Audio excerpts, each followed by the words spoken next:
Welcome to our channel the Bengal computer tutorial. আজকে আমি আপনাদের সঙ্গে একটা খুব দুর্দান্ত এবং ইম্পর্টেন্ট কম্পিউটার ট্রিক্স শেয়ার করবো, যেটা হয়তো 90% লোকই জানে না। তো কি সেই ট্রিক্স?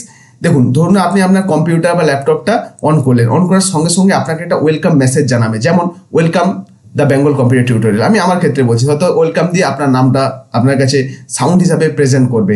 তো এটা কিন্তু সম্পূর্ণ ইউনিক এবং যেটা 90% লোকে এই ব্যবহারটা জানে না। তো এরপর থেকে আমি যেটা শেখাবো, এরপর থেকে আপনার কম্পিউটার বা ল্যাপটপে যখন আপনি স্টার্ট করবেন, সঙ্গে সঙ্গে দেখবেন ওয়েলকাম টু দিয়ে আপনার নাম বলবে। যেমন দেখতে পাচ্ছেন, এই যে এইভাবে যেমন রেকর্ডিংটা চলছে, ঠিক এইভাবে কিন্তু আপনার কম্পিউটারে বলবে। ওকে, কিভাবে এটা করে যায় তো চলুন দেখে নেওয়া যায়। তো এর জন্য সর্বপ্রথম আপনি কম্পিউটারে চলে আসবেন, গিয়ে আপনার এখানে নোটপ্যাডটা ওপেন করবেন। নোটপ্যাড ওপেন করার জন্য এই যে সার্চ বারে এখানে সার্চ করবেন নোটপ্যাড।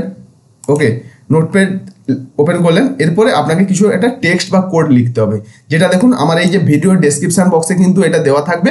আপনারা এখান থেকে কপি করে নিতে পারেন বা দেখে দেখে টাইপও করতে পারেন। যেমন দেখুন, আমি এখান থেকে অলরেডি লিখে রেখেছি, তাই আমি আর নোটপ্যাডে লিখছি না। যেমন এই যে লেখাটা দেখতে পাচ্ছেন আমার যে ডেস্কটপে যেটা দেখা যাচ্ছে, এই যে নোটপ্যাড অ্যাপ্লিকেশনে যে লেখাটা আছে, আপনাকে জাস্ট সেম এই লেখাটাই কিন্তু এখানে টাইপ করতে হবে। এবার দেখুন, এখানে একটা জিনিস খেয়াল রাখতে হবে যে এই যে আমি এখানে স্পিকের জায়গায় লিখেছি দ্য বেঙ্গল কম্পিউটার টিউটোরিয়াল, তো আপনার কিন্তু এটা লেখা যাবে না। লিখলে আপনি তাহলে আপনার কম্পিউটারে এটাই বলবে যে দ্য বেঙ্গল কম্পিউটার টিউটোরিয়াল, যেহেতু এটা ঠিক নয়। তো এই জায়গাটাই জাস্ট আপনাকে চেঞ্জ করে দিতে হবে। দ্য বেঙ্গল কম্পিউটার টিউটোরিয়ালটা আমি আমার ক্ষেত্রে লিখেছি, আর এই জায়গাটায় আপনি আপনার নাম বা আপনি যদি কিছু লিখতে চান সেটা এইখানে ডবল ইনভার্টেড কমার মধ্যে লিখে দিবেন। বাকি যা আছে সেম টু সেম থাকবে, শুধু এই যে আমি যে পোর্শনটা দেখুন হাইলাইট করে দিয়েছি সিলেক্ট করে, তো এই পোর্শনটাকে শুধু আপনি আপনার নামটা লিখে দিবেন। ওকে, লেখার পরে এইবার এটাকে সেভ করতে হবে। তো সেভ করে একটু প্রসেসটা একটু অন্যরকম হবে। তো আপনারা সহজে কোথায় ফাইল থেকে সেভে যাবেন, যেহেতু আমি সেভ করে রেখেছি তাই আমি সেভ এজ করছি। আপনার সেভ অথবা সেভ এজও করতে পারেন। যাই হোক, এটাকে আপনি এখানে বাম দিক থেকে ডেস্কটপ অপশনটা সিলেক্ট করে রাখবেন, তাহলে আপনার ডেস্কটপে এটা লেখাটা থাকবে। এবার ফাইল নেমের জায়গায় আপনি এখানে যে কোনো একটা ফাইলের নাম দিতে পারেন, আপনার পছন্দ মতো আপনি যে কোনো একটা ফাইল নাম দিতে পারেন। যেমন ধরুন না, আমি এখানে লিখছি ওয়েলকাম মেসেজ, বা আমি এখানে লিখলাম শুধু ওয়েলকাম। আপনি যে কোনো নামই দিতে পারেন, কিন্তু এই ওয়েলকাম বা যে কোনো লেখার পর টেক্সট নাম ফাইল নাম লেখার পর এখানে কিন্তু ডট চিহ্ন দিয়ে আপনাকে কি লিখতে হবে, VBS। ওকে, এটা আপনার খেয়াল রাখতে হবে, ডট VBS, কোনো স্পেস দিবেন না, জাস্ট ফাইল নেমের পর ডট চিহ্ন দিয়ে VBS। ওকে, দেওয়ার পর আপনারা জাস্ট এটাকে বাম দিক থেকে ডেস্কটপ যেমন সিলেক্ট করা থাকে দিয়ে আপনি সেভ করে দেবেন। ওকে, তো দেখবেন যে আপনার সামনে এইরকম একটা মেসেজ কিন্তু চলে এসেছে। দেখতে পাচ্ছেন আমার যে এইটা এসছে, দেখছেন এইরকম চিহ্ন একটা আছে, এইরকমভাবে আপনার কাছেও আপনার ডেস্কটপে কিন্তু এটা শো করবে। তো এরপরে আমরা কি করব, এরপরে আমরা সোজা চলে যাব এই যে সার্চ বারে, এখানে গিয়ে কন্ট্রোল প্যানেলটা ওপেন করবেন। তো কন্ট্রোল প্যানেল ওপেন করার জন্য আমি এখান থেকে করে দিচ্ছি, তাহলে তাড়াতাড়ি হবে। যে এখানে কন্ট্রোল প্যানেল বলে সার্চ করবেন বা কন্ট্রোল লিখলেই চলে আসবে উপরে কন্ট্রোল প্যানেল, এটা ওপেন করবেন। তো বাই ডিফল্ট আপনার কাছে এরকমই থাকবে। তো এবার দেখুন এই ভিউ উপরে দেখবে লেখা থাকবে ভিউ বাই ক্যাটাগরি আছে, এখান থেকে আপনারা কি করবেন, লার্জ আইকন এই অপশনটা সিলেক্ট করে নেবেন। লার্জ আইকন সিলেক্ট করলে দেখবেন আপনাদের এইখানে দেখবেন সাউন্ড বলে একটা অপশন রয়েছে, ঠিক আছে। তো এই সাউন্ড অপশানে একবার ক্লিক করবেন। তো সাউন্ড অপশানে ক্লিক করলে দেখবেন এরকম একটা সাউন্ড অপশানে বা সাউন্ডের একটা পেজ ওপেন হবে। এর মধ্যে উপর থেকে দেখুন সাউন্ডস অপশানটা সিলেক্ট করবেন।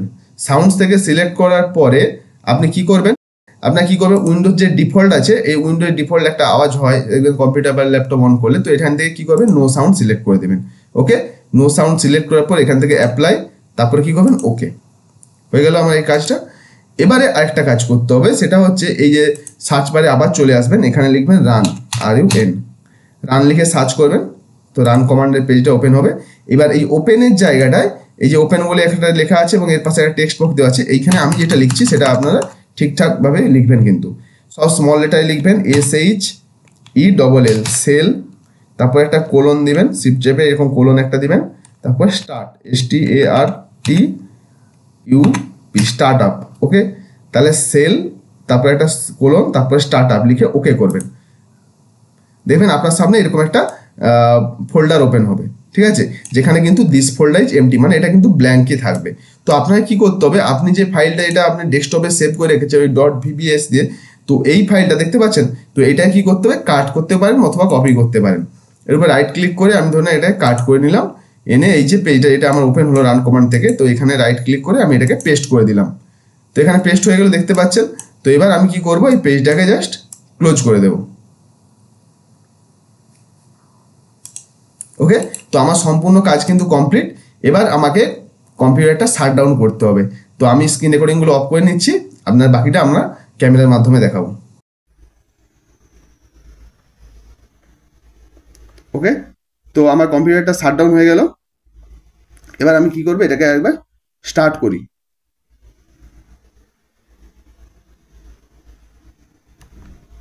দেখুন আমি পাওয়ার বাটনটা অন করলাম,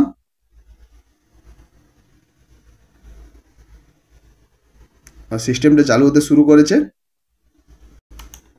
The Bengal Computer Tutorial. ওকে, দেখতে পাচ্ছেন আমার এটা কিন্তু এসছে। তো আপনারা কিন্তু এরকমভাবে ওয়েলকাম মেসেজটা আপনারাও পাবেন। তো যদি ভিডিওটি ভালো লেগে থাকে অবশ্যই ভিডিওটিকে লাইক করবেন এবং চ্যানেলটিকে সাবস্ক্রাইব করে রাখবেন আরও দুর্দান্ত কিছু কম্পিউটার ট্রিক্স শেখার জন্য এবং কম্পিউটারে এক্সপার্ট হওয়ার জন্য। ধন্যবাদ।